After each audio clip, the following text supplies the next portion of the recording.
like to go to Kristen.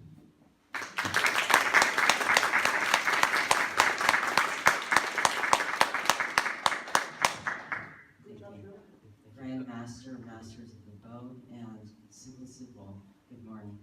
Morning. First, I'd like to thank Sherman for his great sharing. I really enjoyed the time we had together in Taiwan, and his sharing on U.S. history reminds me of my history trip at school last year. I went to the Library of Congress, I went to the Capitol, I went to many other famous places, but I didn't understand how Dharma was so interconnected with these locations. And I'm really grateful for Sherman for bringing that up. It's really inspiring because Dharma is in infinite places, but at the same time, it comes back to one. And that's kind of what I felt from Master's teaching in the video that was played in the beginning. It's always kind of nice to have this experience here, and I'm very grateful for it because the title here, Following Master, Following the Buddha, is something that Master has been mentioning for many, many years, and especially recently, because as many people know, it's Tzuchi's 50th anniversary.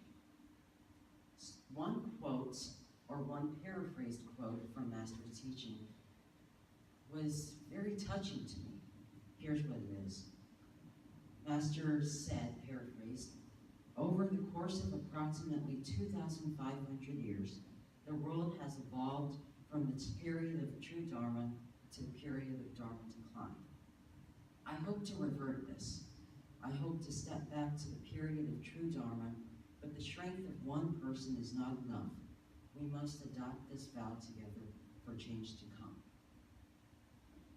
As we know, it has been about 2,500 years since Buddha's time. Master said this on the day of Tzuchi's 50th anniversary. And I was deeply touched by this because this is something extremely hard to do. We're in the time of Dharma decline. It's no longer the time of Dharma semblance, and it's definitely not the time of true Dharma. But the difference in time, even if it's so large, 2,500 years, Master still has hope to change the world back to that time. And how do you do that? Because when we think of the Aztecs, or when we think of George Washington, or early human beings, we feel the separation in time. And it often feels like time is the greatest separation in life from people in the past and from teachings in the past. So I looked up the definition of time in Merriam-Webster. That was very interesting because here it is. Time is the thing that is measured as seconds, minutes, hours, days, years, etc. That's their definition. And I thought of how I would define time. Time is something so hard to see and feel because usually we use clocks, but clocks are just mechanisms from electricity. We sometimes use different kinds of gravity-inspired objects that can measure time as 1 minute or 2 minutes. But that's still something that we define.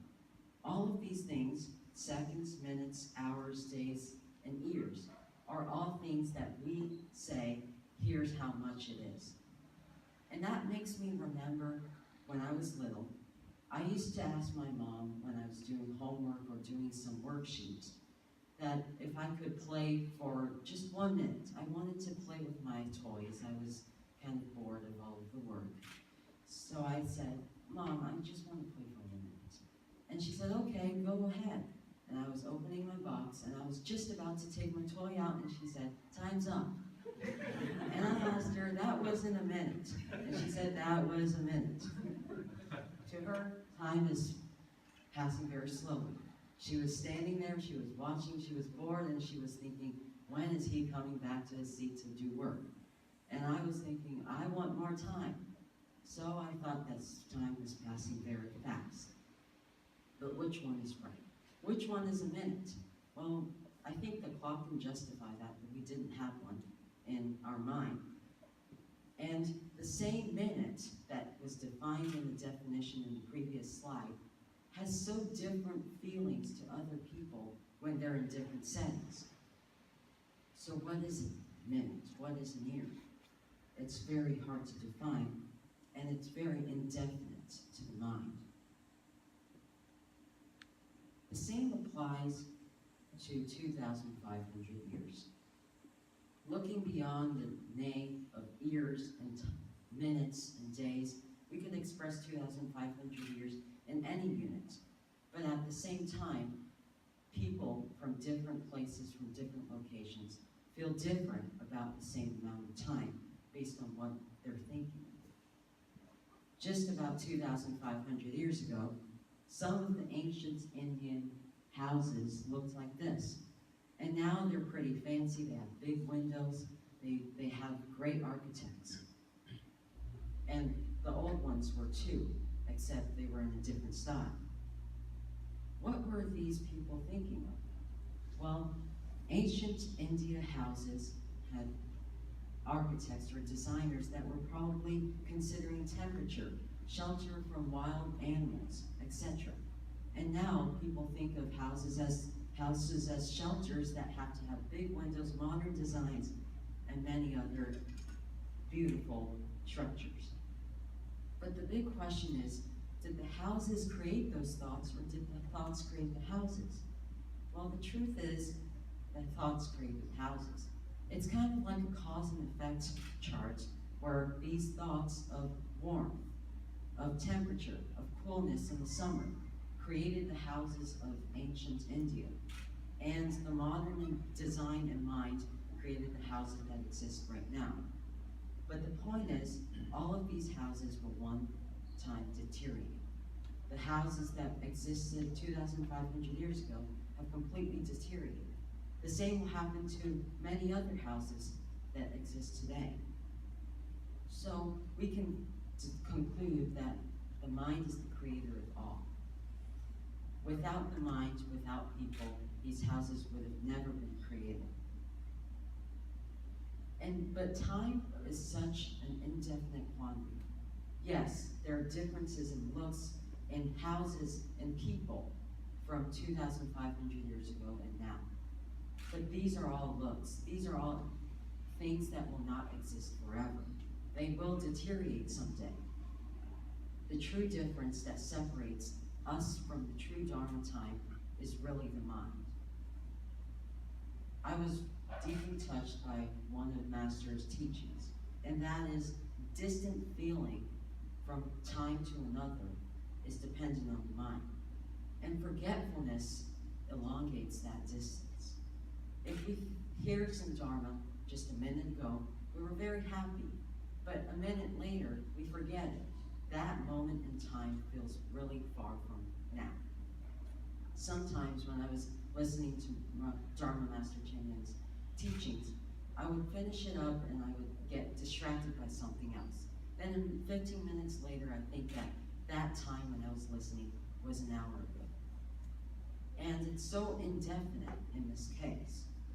Time is something that you define by what you think and what you perceive it as.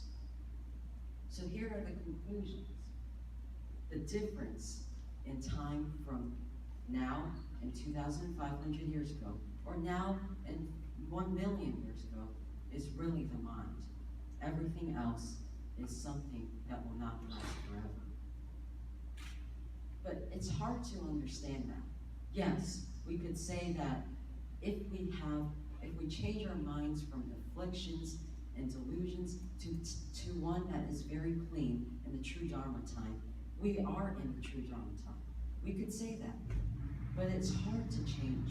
It's hard to change from the time and the mind of afflictions to that clean and pure mind that we saw in the video in the beginning. And even if we say that the mind is the creator of all, it's sometimes hard to reconstruct a mind that has been deteriorated by all of the afflictions. I was also touched by Master Chin's quote here when there was a disaster relief in Ecuador. She said, only when love and hope is in hearts can broken structures and houses begin to rebuild. This is true because everything, the mind, is the creator of everything.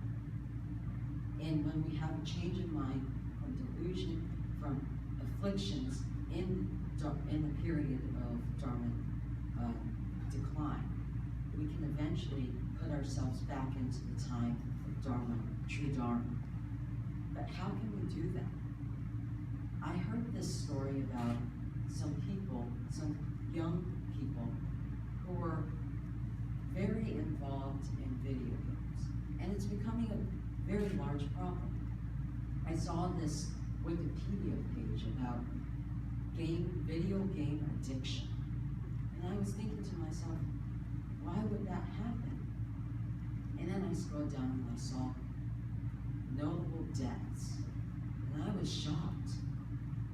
I heard the first story from Dharma Master's teachings when she mentioned that someone in Taiwan passed away while playing video games for a long, long time. His parents, or her parents, found him or her died in the arcade. And there were also 2 people in 2012 in Taiwan who passed away from probably cardiovascular issues after playing video games and fixing their eyes on the computer monitor. Why does this happen? To some people, video games are just non-essential to life. To some people, there are many other meaningful things in life that needs to be focused on. However, to some other people, video games are part of their life, and they have a hard time separating from that. The same applies to many of the problems and afflictions that we encounter in life. It's hard to let go of them, and that's what makes the change from Dharma decline to true Dharma such a big distance. And just like Dharma Master's quote, the distance from one time to another is dependent on the mind. But we have forgotten, many of the people now have forgotten their true Buddha nature. That forgetfulness elongates that time from the true Dharma to the right now. But the truth is, many Siji volunteers are just doing the right thing to let go of all of the afflictions. I saw this picture of Syrian refugees, his father with his child, in the process of trying to find a place where they can safely live. This made me really sad.